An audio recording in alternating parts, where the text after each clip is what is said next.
Okay, this is run number 3 of 0.6mm 14 karat gold being deposited in aluminum oxide at 30,000 RPM at a surface feed rate of 15 millimeters per minute with an X to Z feed ratio of 80, so a total Z plunge of 0.125 millimeters and a distance traveled of 10 millimeters on the substrate.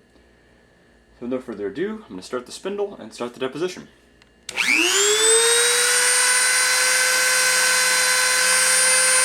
Contact.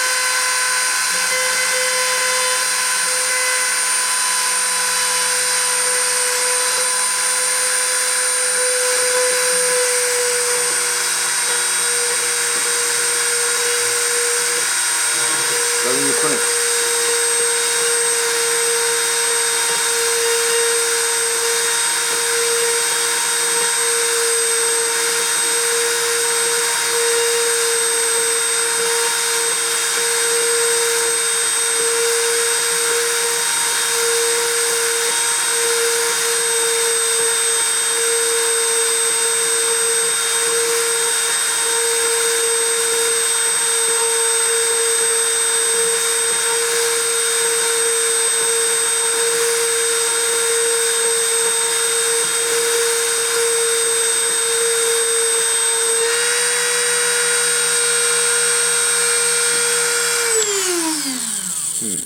Spindle off, video off.